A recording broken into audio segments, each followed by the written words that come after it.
Si tu es tombé sur cette vidéo, c'est que tu veux savoir absolument ce que vaut le maquillage de chez Adopt. On va tester ça ensemble.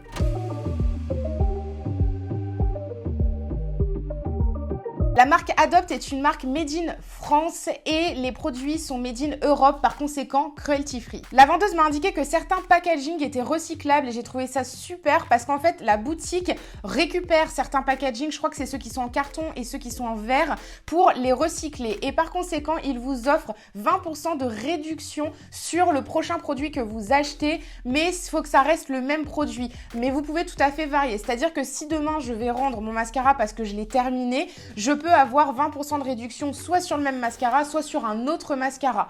Voilà, donc je trouve que le concept est quand même assez sympa, donc n'hésitez pas à en profiter. Les produits de maquillage de chez Adopt sont vraiment très accessibles. Au montage, je vais vous indiquer les prix de base, mais je tiens quand même à préciser que j'ai eu moins 50% sur absolument tous mes produits parce qu'en ce moment, ils font une offre.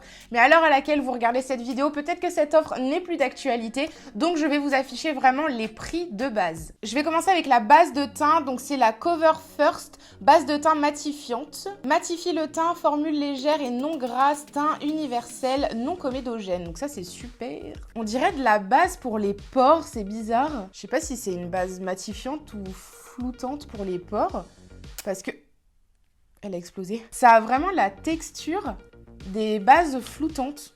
C'est bizarre. Oh, l'effet mat, il est instantané. Mais oui, c'est une base floutante. Donc si vous avez des pores apparents, elle va flouter vos pores, elle va les combler. Oh, la vache, elle les comble vachement. Hein. L'effet mat, il est vraiment instantané et il floute les pores, c'est incroyable. Là, on voit plus du tout mes pores sur le nez, c'est fou. La base, je la trouve vraiment pas mal. Si vous avez tendance à avoir la peau grasse et les pores très apparents, elle va vraiment les flouter, les lisser. Et l'effet mat, il est vraiment instantané. J'aime beaucoup. Comparé à d'autres crash tests que j'ai pu faire de marques quand même beaucoup plus développées dans le maquillage, comme Yves Rocher par exemple, j'ai trouvé que les teintes de fond de teint étaient beaucoup plus variées. Il y en avait beaucoup plus. Donc j'étais vraiment très contente. Le fond de teint que j'ai pris, c'est le Cover Light fond de teint fluide ultra léger avec un SPF 15. En règle générale, c'est le genre de fond de teint que j'aime beaucoup, notamment celui de chez Catrice et je vous en parle très souvent, mais j'en ai plus. Donc je me suis dit que j'allais tester celui-ci. Donc bien agité avant emploi, couvrance légère à moyenne, modulable SPF 5, formule effet peau nue, sans parabènes et sans huile minérale, testé sous contrôle dermatologique. Il y a une petite bille à l'intérieur, donc c'est pour bien mélanger le produit. C'est un format pipette comme ça, moi j'aime beaucoup ces formats-là, en règle générale, c'est les fonds de teint vraiment que je préfère. Bon, normalement ça devrait le faire, la teinte m'a l'air quand même un peu foncée, j'ai pris la teinte crème neutre. Bon, on verra bien, elle a vraiment une couvrance très légère. Oh, la teinte, finalement, ça va. Plus on l'étale, en fait, l'effet orange, il disparaît. On dirait que ça se fond un peu à la couleur de ma peau. Oh, la Beauty Blender que j'ai prise, elle est horrible. Elle est toute petite, mais j'en avais plus de moyenne qui était propre. Alors, je sais pas si c'est le mélange avec la base matifiante, mais le résultat, il est assez bizarre. En fait, on dirait que ma peau, elle est en train de s'effriter un peu. Je pense qu'il faudrait que je teste le fond de teint avec une autre base, une base siliconée. Je suis sûre que c'est le mélange avec la base matifiante, ça fait pas un beau mélange. Si vous n'avez pas envie d'une grosse couvrance, il est vraiment pas mal.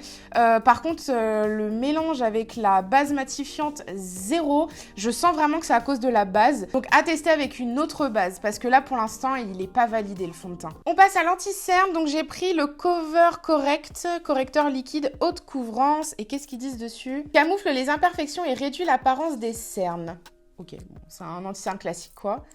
L'embout, il est énorme, on dirait celui de chez Makeup Revolution. On va mettre au niveau des cernes. Oh, la couvrance, elle a pas l'air maxi haute, comme ça à première vue. Et on va mettre sur mes petits spots.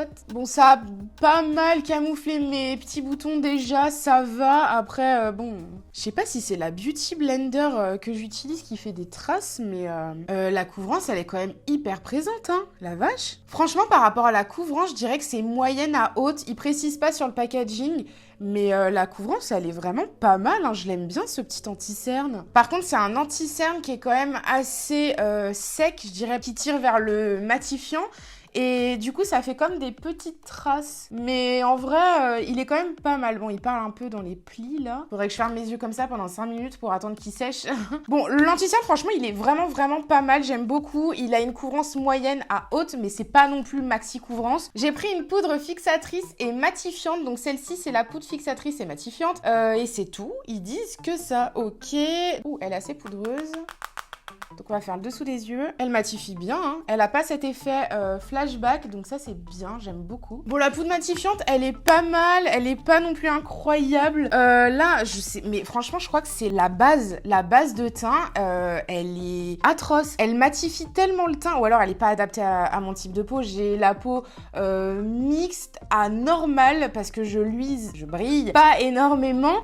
Ouais, je pense que c'est la base de teint qui ne me convient absolument pas parce que là, ça me fait, je sais pas, on a l'impression que j'ai le visage hyper sec, c'est horrible. Elle fait pas du tout bon ménage avec le fond de teint, avec la poudre matifiante non plus. La base de teint, j'aime pas du tout. Bronzer et sourcils fait hors caméra parce que je n'ai pris aucun produit de ce type et je crois qu'il n'y avait même pas de bronzer. Donc voilà, on passe au blush. Le blush que j'ai pris, c'est le Bonne Mine Blush Fard, le numéro 3 et il s'appelle Lily. Je trouvais ça trop mignon, je sais pas si c'est tendance, mais j'ai vu plein de marques qui donnaient des prénoms assez jolis à des blushs, donc je sais pas si c'est tendance. Ouh, assez poudreux quand même. Ouh, très poudreux, la vache, regardez. Oh, faut pas trop en prélever, les gars, mon dieu, j'ai une tache rose. Il est trop pigmenté. La couleur, elle est super mignonne, il est méga pigmenté, franchement, j'aime beaucoup. Bon bah ça y est, j'ai bonne mine là, c'est sûr. J'ai la mine d'une poupée. Le blush, il est validé, il est vraiment pas mal, il est très pigmenté, franchement, super. Ils se font super bien, ils se travaillent super bien, pas de taches, rien du tout, juste j'en ai trop prélevé, mais franchement, il est validé. Ma tête quand je galère à faire mon trait d'eyeliner. Je tiens à préciser que je n'ai pas pris de produit pour les yeux parce que les palettes de fard à paupières, je crois qu'il n'y en avait que 2 et les couleurs étaient loin d'être transcendantes et il n'y avait pas d'eyeliner ou en tout cas j'en ai pas trouvé. Mon eyeliner coulait dans les stries de mes yeux comme si avec la poudre en fait ça se mélangeait et ça faisait comme des vagues, enfin c'était l'enfer. En espérant que ce mascara va me remonter le moral, c'est le Maxim Eyes mascara volume effet Fossil Ultra Black et c'est le waterproof. Ça fait peut-être 2-3 mois maintenant que je suis à fond sur les mascaras waterproof puisqu'ils tiennent tellement bien la courbe des cils, enfin franchement c'est incroyable. Moi qui ai les cils droits et tombants quand je mets du mascara qui n'est pas waterproof, mes cils retombent au bout de 20 minutes alors que quand je mets du mascara waterproof après m'être courbé les cils, je vous assure que ça tient toute la journée. Au premier abord, il fait pas de pâté, ça c'est vraiment top. Il démêle quand même assez bien les cils. Après la brosse, elle est quand même assez grosse. Si vous avez tendance à avoir des yeux peut-être plus petits que les miens, parce que c'est vrai que les miens ils sont assez grands, mais si vous avez les yeux assez petits, je pense que la brosse elle sera beaucoup trop grosse pour vous. Oh, première couche, vraiment pas mal, hein. Franchement, je suis choquée. Première couche, mes cils, ils sont quand même déjà pas mal. J'aime beaucoup. Il est vraiment très bien. Oh, mais alors, la deuxième couche, vous avez des cils incroyablement longs. On dirait vraiment, comme ils disent, des faux cils, quoi. Par contre, à la deuxième couche, c'est encore plus impressionnant, mais ça a tendance à... Ok... Je disais donc qu'à la deuxième couche, ça faisait des cils vraiment beaucoup plus longs, mais un peu pâte d'araignée. Ça fait un peu des pâtés à la deuxième couche, donc j'aime bien, mais il faut vraiment retravailler encore un peu le cil, quoi. Sur le deuxième, ça a été mieux. Je pense qu'en fait, il faut juste vraiment attendre que la première couche sèche bien avant de déposer la deuxième, parce que sur le deuxième, ça a été beaucoup plus rapide. Pour les cils du bas, pas vraiment validé, parce qu'en fait, j'ai plus eu l'impression que ça a déposé des petits pâtés plutôt que de les allonger. Donc pour les cils du bas, j'aime pas trop. Mais j'ai mon petit ustensile magique pour pouvoir démêler mes cils au cas où si ça fait des pâtés. Et franchement, ce pinceau, mais qu'est-ce que je l'aime. Je fais mes sourcils au Soap Bro avec pour bien les démêler. Il est incroyable. Il vient de chez Nosh Beauty. Je vous ai fait une vidéo il y a pas très longtemps. Je vous la glisse juste ici. Et j'ai un code promo à vous proposer de 10% si vous voulez sur toute la sélection de Nosh Beauty hors événements spéciaux quand ils font déjà des offres. Mais franchement, 10%, vous pouvez tester leurs produits, c'est vraiment génial. Pour finir le maquillage, j'ai pris un rouge à lèvres liquide mat, ce sont mes préférés, mais il faisait énormément de format crème. J'avais vraiment l'impression de rentrer dans la boutique MAC avec énormément de couleurs, du nacré, du mat. Et j'ai pris un rouge, mais tellement intense, j'ai eu peur quand je l'ai swatché sur ma main. On va essayer. Waouh, il est beau, hein. Ah, il me fait des guilis, c'est bizarre. La première fois qu'un rouge à lèvres me fait ça, il est pas très marquant, par contre c'est bizarre. Enfin, une fois que je pince les lèvres comme ça, c'est comme si la matière était en train de s'enlever, c'est trop bizarre. En plus c'est un rouge, faut vraiment pas que je me gourre. Hein. C'est bizarre, il va falloir attendre que ça sèche et que je mette une autre couche. En plus j'ai pas fait mes lèvres très droites, oh mon dieu c'est horrible. Ah mais c'est bizarre. Une fois que je pince les lèvres, ça m'enlève et ça me fait une sorte de trait là, c'est moche. Va falloir que je reste comme ça et que je pince pas mes lèvres pour que ça sèche. Ah je m'attendais à ce qu'il soit quand même beaucoup plus pigmenté que ça, j'ai l'impression qu'il est assez léger, j'ai envie de rajouter encore une couche. Donc faut vraiment attendre qu'il sèche et ensuite mettre une deuxième couche. Je suis un peu déçue parce qu'il y a pas mal de rouge à lèvres liquide mat que j'ai d'autres marques qui coûtent moins cher ou à des prix approximatifs qui, dès la première application, pas besoin de remettre de couche, ça sèche instantanément. Peut-être que je faisais ma mauvaise langue parce que finalement, je trouve qu'une fois sec, il est quand même assez agréable sur les lèvres. Je vais quand même mettre une deuxième couche parce que je suis un peu déçue de la couleur. Putain, j'ai dépassé. J'ai remarqué personnellement, je sais pas vous, mais j'ai énormément de rouge à lèvres liquide mat avec des applicateurs de formes différentes. Et très personnellement, pour pouvoir bien dessiner les lèvres et que ça ne dépasse pas, soit ce sont les applicateurs avec un embout extrêmement fin qu'il me faut, ou alors les applicateurs comme ceux de chez NYX, par exemple, où ça fait une sorte de goutte d'eau, où c'est très fin sur le bout. Et franchement, ce sont les meilleurs applicateurs pour pouvoir bien faire le contour des lèvres. Là, comme l'applicateur, il est arrondi sur le devant, il est pas fin,